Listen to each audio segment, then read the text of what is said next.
Yee yee yee. How you doing? Welcome back. It's Friday. It's your boy D coming back at you for another freaking video. How y'all doing? I want to start off by saying, not a financial advisor. This is never financial advice, so don't take it as that. Take it for educational and entertainment purposes only.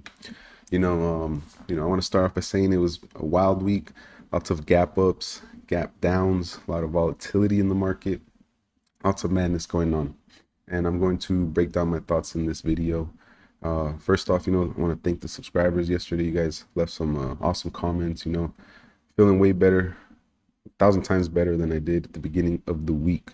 So, I had to come back to do it again. So, there's going to be another update. In today's video, I want to go over some things with AMC, BBBY, and BBIG, and how I'm analyzing what is going on. Just looking at the data, going over that information, and yeah, I mean, all three seem to be, in the same position, just highly shorted. Volumes coming in, moves are happening, and I think they're saving the best for last, in my opinion, which is AMC, of course. So, I think somebody was looking out today for AMC for sure. The way, we were able to close above 501 to get those options in the money, which I think, it definitely doesn't help the market makers or the shorts, because I believe the max pain was around 450. So yeah, we're gonna look into that. And yeah, I mean, first off, let's start off with some jokes, okay? So maybe we should elect what's his name, Wes Christian, to be the SEC chairman, right? Seems like this guy is bringing a lot of light, and he's actually addressing the right thing. So I want to give a major thanks to him and to the CEO of GNS. I'm going to show you guys. I'm going to post the links down below in the video to the full thing, the full video, their full interview with Wes Christensen and Christian, and what he had to say. And man, I just want to say thank you, because he's saying everything the apes have been saying for a long time. And he mentions how he thinks there's about 10 million AMC, GME, Reddit apes out there worldwide. So that gives me some hope, and just it's awesome to see that we're starting to see these bigger platforms bring light to the situation, right? Yeah, so I'm gonna post that, and let's not spend too much time on the intro. I got the info. I'm ready to talk about what we need to talk about. So let's just go to the next part, okay? Let's switch it up. All right, if you don't know, the markets are closed on Monday, so it's a holiday, so the markets will be closed, and it's going to be a short trading week. It's going to be open from Tuesday to Friday. So let's start off here with these two. So Roger James Hamilton, he's the CEO of GNS, and he posted this link today, and it's quite a long video. I'm gonna take you, it goes to this link.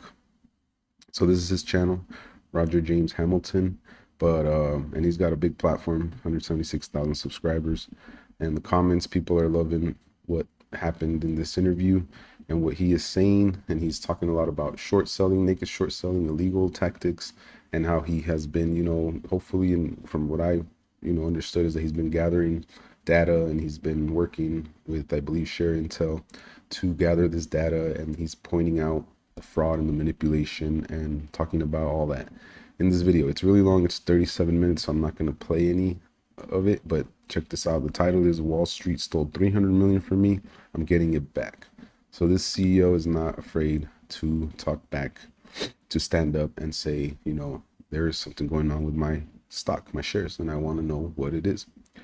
Right. So that's definitely good news. Thanks to these guys. I really, appreciate them using their platforms and doing what they're doing right now. First off, okay, let's jump into AMC, ticker symbol AMC. Right now, these have been moving around. We landed 50,000 calls in the money, which is a good chunk. Remember, each one represents 100 shares, so it should be around 5 million shares that represents. And we saw a spike today in the cost to borrow, which cannot be good for the shorts. And we were struggling under $5 for the end of the day, but I think a whale pushed through and made it happen, and we made it above 501. So now you see we have these, and it's what I talked about in yesterday's video of what I wanted to see What I wanted to see is these start to go in the money, because next week for looks like for BBBY and AMC, there is a lot of call option activity. And all we need is good news, right? Like, come on, CEO Adam just dropped some good news over the weekend. Maybe talk about how Avatar is doing well and bringing in a lot of people and brought in a lot of people. Maybe talk about the popcorn business, the launch of it or something, right? All we need is some good news, man. Come on. I know you have something. Because this would be a great opportunity to start screwing the market makers and the shorts if we could get a catalyst, because then we could get some of these that are out of the money, the calls, into the money with on this side. Okay, so right now they're just open, and that's a huge amount to have open. So I was looking at that. Good news there. Cost to borrow fee spiking, right? This one on chart exchange almost all the way to 140% for swinging down. And like I said, my analysis, I think these are going to end up crossing when this starts to come down, and the price will start to rise, because you have, hopefully shorts returning shares, buying those shares back. Okay. We're just going to kind of compare, these three companies I'm gonna talk about. I will disclose, right? I do own AMC and APE shares. That's why I talk about AMC. But everything is juiced in my opinion. It's there, right? 113 million short interest in the shares, 22% short interest. It's rising. They have been attacking, right, the past few weeks. That's why you can see, how they've been moving the shares.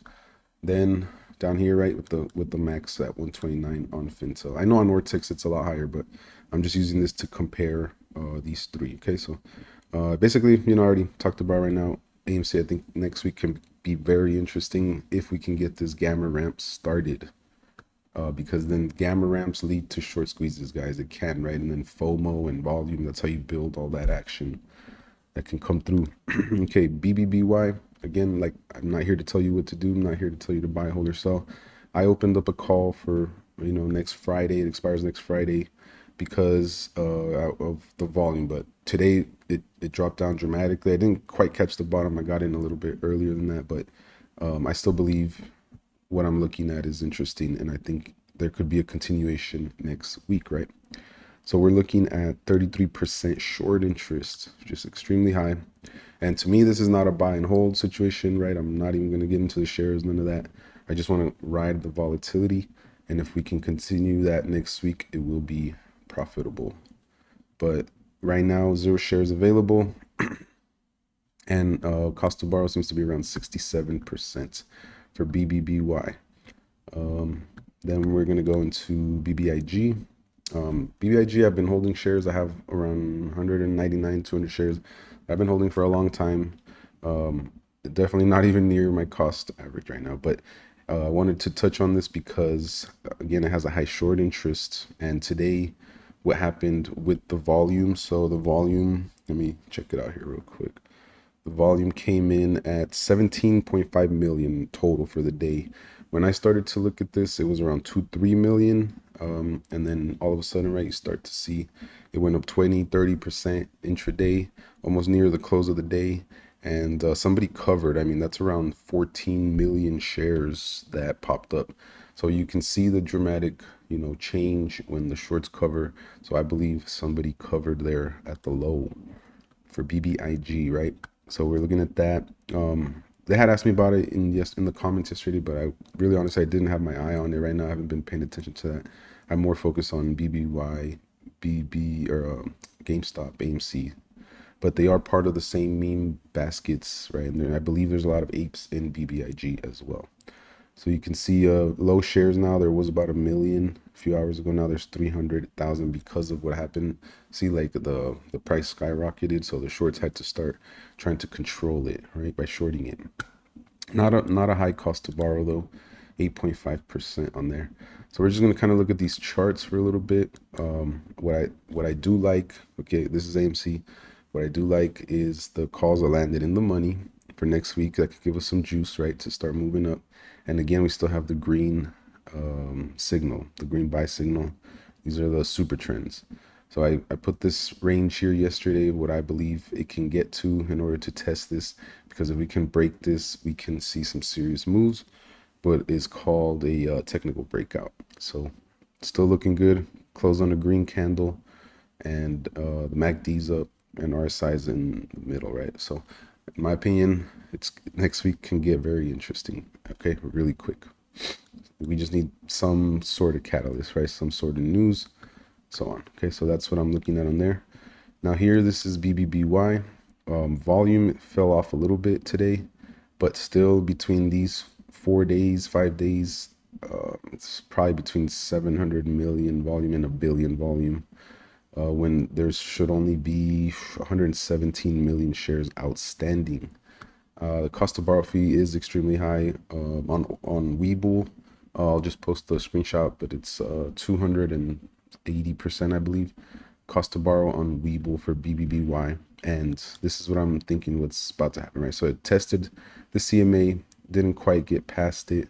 So we're going to, I think see a bounce between here, right? This triangle. And we still have the green super trend, and the MACD is green, and it just needed to basically cool off a little bit. So this pullback is pretty much expected. Nothing out of the ordinary, right? When you have a 200-300% run prior to that. But check this out. Like I said, I had one call open. I think it's a $7 call for next Friday. I'm not telling you what to do. What I invested into that, I'm willing to lose. I'm just seeing if I could play the volatility here because of what's happened in the past. So you see the similar pattern here. You get this flag when it cooled off, and then again once it gamma ramped, took off, went all the way to $30 last time, right? So I just want to kind of show you that right now it's kind of in the same situation, right, where I think it's going to bounce around here, and if it can break this resistance, then we can start to see another move up, another leg up to the upside. But if not, then it's going to break down and it's just going to come right back down, I believe, to the $1.50 range, $1.60, 50 around there. So that's just what I'm looking at. And then I want to point out the BBIG, this one is extremely risky. It looks like there is news about BBIG receives notice of delisting from the NASDAQ. So that's not good, right? They can get delisted. But what I noticed, right, was this, like I said, the volume just pumped and this run came out of nowhere. But I'm not even close to, breaking even on this. So right now it doesn't matter. If the craziness can continue, then next week, that would be interesting. And I would probably be looking to get out soon if I can get some of my money back, right? So you win some, you lose some. BBIG, I played it a couple times in the first squeeze and I made some money, and then I got I stayed in too long and then just been chilling, right? Just holding. But I do not like the management. I don't like the decisions. There's just been a lot of bad news over the past few months, and so I just don't look at it like a buy and hold. You can do whatever you want, right? I'm just telling you my opinion. And the last part here we're gonna talk about is gonna be the SPY. It's on this master trend line right where it closed. Crazy, huh? So it's right on that line. Next week, I think, since we, came in neutral with the CPI info, like I explained yesterday, I think it's, it hasn't fully, shown in the market, what the reaction can be, because I still think we can get a break above this and we can come back and test, these ranges that I've had for a while. So right here, we're meeting resistance right now. If it doesn't, break this coming week, then we're going to start to come back down, in my opinion, just based on this technical analysis. And you would find support around 380, just like how we've been, trading between the same trading ranges since all the way back here, right? So for a few months now, this is the daily chart. It's been in the same range, and we're all waiting to see if we can get some better news, right? Some momentum to start moving back to the upside, but it's kind of iffy right now. It's kind of a big risk. It's more likely, I think, that we'll maybe trade right here in this zone, but it'll probably get rejected most likely. There's that. Yeah, that was the SPY. So that's all the updates I got for you guys for today, and it is going to be a long weekend. All right, guys. Don't forget, markets are closed on Monday. thanks for coming back, watching the videos. Shout out to the best subscribers ever, right? That come in and watch the videos and leave comments and support and keep it positive and just keep that mindset that you know, this takes work. This is a long game. Right now, it's kind of tough to just, you know, make crazy amounts of money in the market, but you know, for the way I'm looking at it, the next 5-10 years, like I said in my past videos, is I'm going to be a buyer for a while, you know, until the next bull run. Right now I think it would be, you know, the good times to start accumulating your favorite stocks. Well, my favorite stocks, I'm not a financial advisor, I can't tell you what to do, but my plan is to buy for the next 5 or 10 years or so, okay, to accumulate.